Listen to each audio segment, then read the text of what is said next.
Untuk mengetahui situasi terkini perkembangan ekshumasi Sutrimo, kita sudah terhubung dengan rekan Hadisti Arifah di Banyumas, Jawa Tengah. Selamat sore Hadisti, bagaimana proses ekshumasi dan seperti apa kelanjutannya dari pihak kepolisian?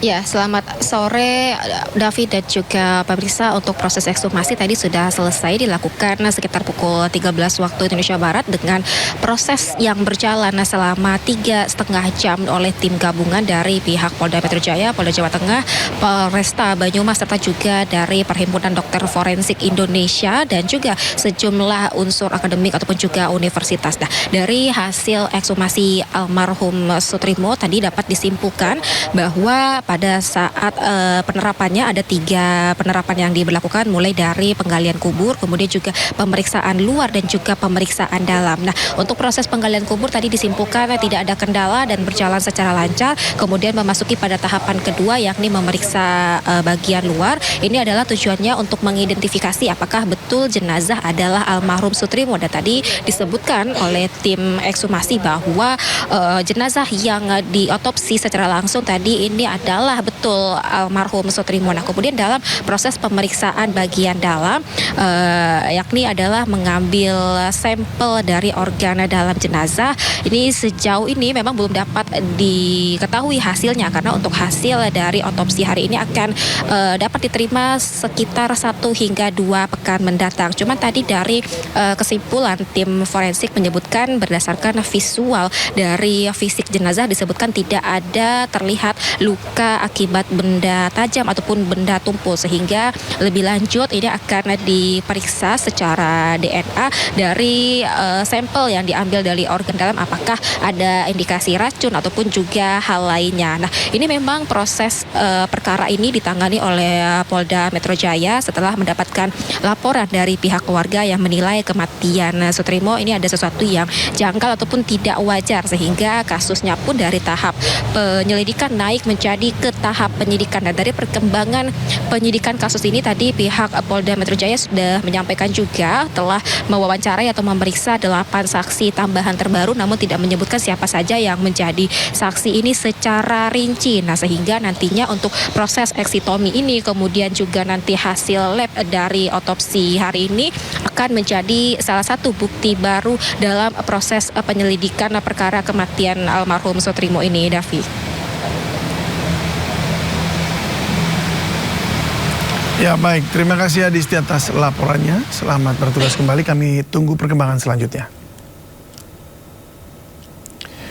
Pemirsa, Ex-Kabar Eskrim Polri Susno Duaji menilai ekshumasi jasad Sutrimo yang telah dimakamkan 21 hari lalu sebenarnya terlambat. Meski demikian, langkah ini penting untuk dilakukan sebagai bagian proses penyidikan. Dan berikut cuplikan dialognya bersama rekan saya Yudi Handoyo. Nilai terlambat ya, ini terlambat ya, tapi tidak ada kata terlambat itu dalam penyidikan ya, lebih baik telat daripada tidak gitu kan. Karena ini sudah cukup lama waktunya. Kenapa lama? Yaitu dari tanggal 23 ya peristiwanya, 23 Juli, kemudian sekarang sudah tanggal 11, besok ekshumasinya tanggal 12. Kalau besok tanggal 12 berarti kan sudah hampir 20 hari ya. Mudah-mudahan saja hasil ekshumasinya itu masih cukup baik gitu. Artinya kondisi jenazahnya masih bisa untuk diadakan uji laboratorium ya, terhadap lambung, terhadap ginjal dan sebagainya, organ-organ dalam daripada Sutrimo ini, mudah-mudahan gitu. 24 saksi atas kematian Sutrimo telah diperiksa penyidik Polda Metro Jaya. Ke depan, penyidik juga akan melakukan pemeriksaan lanjutan keluarga Sutrimo di Banyumas.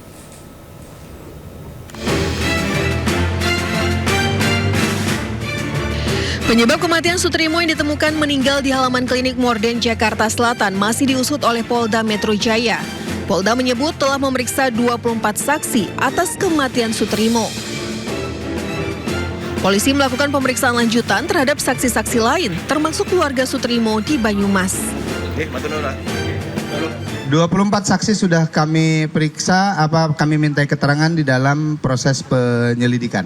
Untuk saksi-saksi yang dari pihak keluarga, karena di proses penyelidikan sudah dilakukan pengambilan keterangan, kami akan melakukan pengambilan keterangan atau permintaan keterangan lanjutan nanti di Banyumas. Sementara itu, Perkumpulan Praktisi Hukum dan Ahli Hukum Indonesia yang mendampingi pemeriksaan para saksi meminta pihak kepolisian untuk mengungkap tuntas kasus ini. Pitra Romadoni juga menerangkan bahwa pihak keluarga membantah bahwa FA bukanlah kerabat Sutrimo sebagaimana yang tertera di formulir rumah sakit.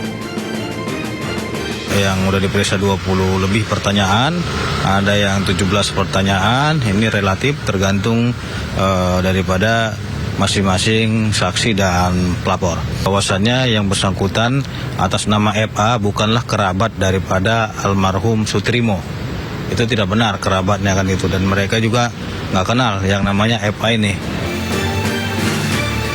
Usai meningkatkan status penanganan kasus kematian Sutrimo, mantan kepala rumah tangga di kediaman ex Jampitsus Febri Adriansyah dari penyelidikan ke tahap penyidikan, Polda Metro Jaya menjadwalkan ekshumasi atau bongkar kubur di Banyumas pada hari Rabu. Langkah ini dilakukan guna mengungkap penyebab pasti kematian korban yang dinilai tidak wajar oleh pihak keluarga. Tim Liputan iNews melaporkan.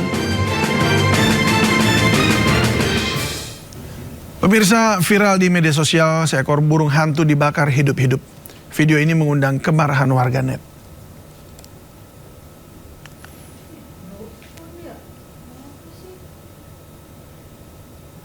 Ya, kami harus memblur video ini karena sungguh miris, pemirsa, melihat video seekor burung hantu yang masih hidup dibakar oleh sejumlah orang. Peristiwa ini terjadi di Kecamatan Pacar, Kabupaten Manggarai Barat, Nusa Tenggara Timur. Video ini kemudian viral di media sosial.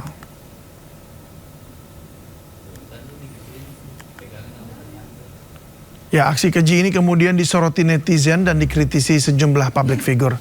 Melanie Subono dan Denny Sumargo juga turut mengomentari video tersebut.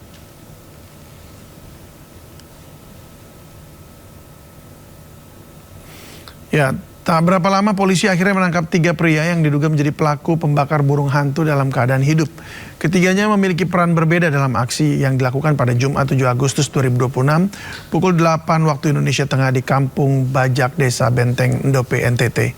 Ketiganya mengaku melakukan aksi ini karena percaya burung hantu yang muncul di permukiman merupakan pertanda buruk dan berkaitan dengan ilmu hitam.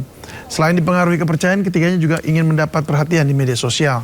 Pelaku dijerat Undang-Undang Nomor 32 Tahun 2024 tentang konservasi sumber daya alam hayati dan ekosistemnya, serta Undang-Undang Nomor 1 Tahun 2024 tentang ITE.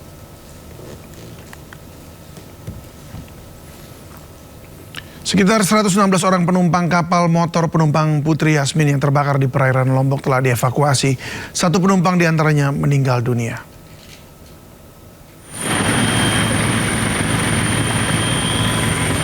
Sejumlah penumpang yang terombang-ambing di tengah laut berhasil dievakuasi oleh tim SAR. Penyelamatan penumpang KMP Putri Yasmin terus dilakukan. Total sudah 116 penumpang yang telah dievakuasi, 1 diantaranya meninggal dunia. Yang terbaru dilaporkan ada 50 orang penumpang lagi yang diselamatkan oleh kapal asing.